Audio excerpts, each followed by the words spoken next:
I'm Patrick Sadd. Here's today's top stories. Brussels forces Britain to take Mediterranean migrants. North Korea new sub-missiles could possibly hit the USA. David Cameron completes his new cabinet lineup. Moroccan fighter jets targeting Yemen rebels goes missing ahead of ceasefire. And finally, anti-austerity protests accuses police of violence following arrest near Downing Street. In local news, Tories win the Henley Council majority. Following the elections count at the Town Hall, the party win 9 seats out of the authority's 16. And Mayfair Fun for All Ages.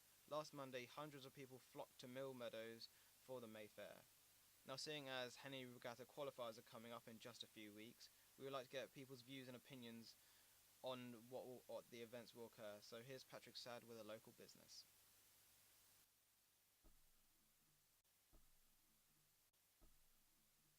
With over 300,000 people coming together over 5 days to watch the amazing sport, attracting the most prestigious Olympians ever to have lived, such as Steve Redgrave, and looking at all the upcoming crews, we'd like to find out how it feels to be part of Henley Regatta for local businesses and the competitors themselves.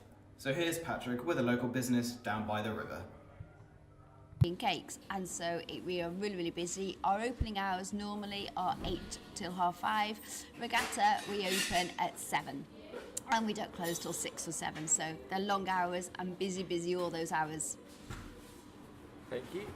With your cafe in a prime location sitting on the river and just at the regatta finish course, how do you plan on keeping up with the demand of 100 plus people per hour? Okay, so what we do is we've got quite an extensive menu here and everything's made fresh to order, and we can't do that with the same amount of service and efficiency during a regatta. So we have a shortened menu specifically for regatta, and a lot of things are pre-prepped well before. So it really is, poached eggs on ice, just in and out, bacon part cooked, sausages part cooked, all ready to be finished off to have a quick, efficient service for people. With the regatta becoming more and more popular each year, have you learned from past regattas how you can cope with it, or has it just stayed the same? No, every single year is learning in terms of how to improve it. And I think because the cafe's been here for over 4 years as well, that we're actually known as a known stop to go to in Henley, because people come to regatta year on year. They book the same table, the same amount of people come, so they know to come to expect us, and then they bring their friends, and so it's a snowballing effect in terms of we're getting busier and busy each regatta. So that basically what I'm just learning is we've got 90 seats. Once those 90 seats are taken and people are queuing, just got to get through the tables to get people served and back out again, and obviously being very efficient on takeaway service as well. Can it become competitive between local businesses to accumulate the most customers throughout the week, or is it more or a friendly basis where you share tips and ideas between each other?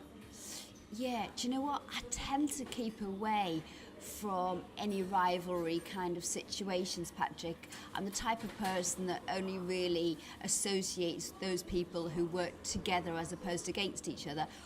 And I'll give you a prime example of that. It's not necessarily regatta related. Outside my cafe on the right hand side by the river is a little kiosk that sells only ice cream. And he's only open there over weekends, and he'll do bits and pieces during the summer holiday. I could put great big flags outside my cafe and big advertisement to say that I do ice cream and take some of his business, but I don't, because I see that that's what he does. He does ice cream. We do ice cream as well. People get to know about our ice cream without me promoting it, but I wouldn't do something against his business. Likewise, we've got the Angel across the bridge, and we've got Villa Marina, and I think the three of us tend to work in harmony together as opposed to against each other. Would you say Henley Regatta is the most influential time of the year for your business? It's the most stressful, I can say that. No, for my business, I don't survive purely on regatta. I now have an all year round great trade, summer holidays, bank holidays, as well as Saturdays and Sundays. We've got a very regular clientele and new people finding us all the time. Regatta is just the icing on the cake.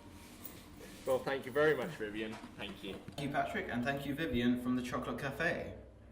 Seeing as the regatta was instituted long before national or international rowing federations were established, it occupies a unique position in the world of rowing. It has its own rules and is not subject to jurisdiction either of the governing body or of the rowing in UK, or the International Rowing Federation, but is proud of these distinctions of being officially recognised by both these bodies. There's a magnificent array of challenge trophies, the most prized being the Grand Challenge Cup for Ace, which dates from the first year of the regatta.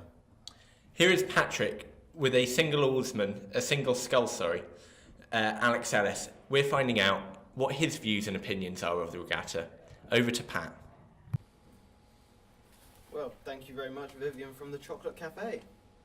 Here we have Alex, a hopeful competitor for this year's Henley Royal Regatta. And here's Pat interviewing him on his views of it.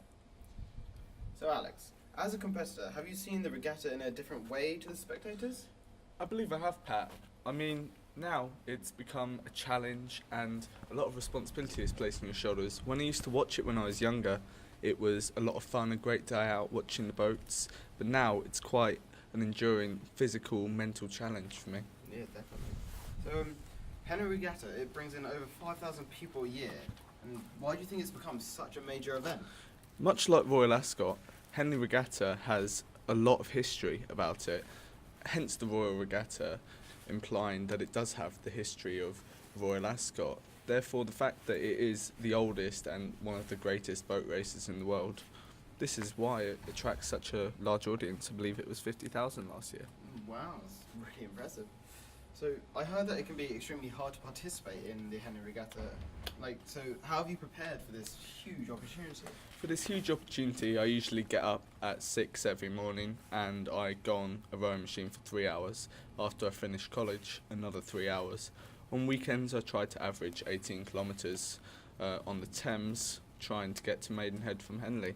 Oh wow, so it's a really hard and... It's hard, but you feel very satisfied after you do it. Yeah, no, definitely, because you're building up to such a great event. And Exactly. And so, Henley's known as the most popular regatta in the world, and does it scare you, to be in this race? It does scare me, because I feel there's a lot of weight on my shoulders. I'm representing my hometown. There are people who I've known my whole life cheering me on, and it is, I don't have anyone else. I'm competing in the single scull event. There's no one else with me, so it's all the weight on my shoulders. And yeah, there is quite a lot of pressure, but I feel like I can handle it. Yeah, so you must feel quite alone when doing this race, when shooting this huge race. It must feel quite hard to have all these supporters around you, but you're still on your own. Exactly, that is a challenge, but you see the competitors, you have a lot of banter with them, it's a good laugh at the end of the day, but there's still an air of competition about the whole thing. Yeah. But why do you think Henley Regatta singles itself out from all the others? I think it singles itself out because you have people competing from all over the country, and this year, all over Europe. It singles itself out because the people of Britain love boat racing, as it is one of the oldest sports, and because it is the oldest race in the world, the Henley Regatta just is brilliant. Okay, well, thank you very much, Alex, and good luck with you in the Henley Regatta race. Thanks very much, Pat. Yes, indeed. Good luck, Alex. Now, onto the weather. Over Oxfordshire over the next few days, it should be very sunny, but in the north of Oxfordshire, we should have a few shades of cloud hanging over, but there shouldn't be any rain. And in the south of Oxfordshire tomorrow, it will be up to 21 degrees, so you better get your bathing suits out, because it is going to be hot. Well, that's everything. I'm Patrick Barrow. And I'm Patrick Sad. And we'll see you again.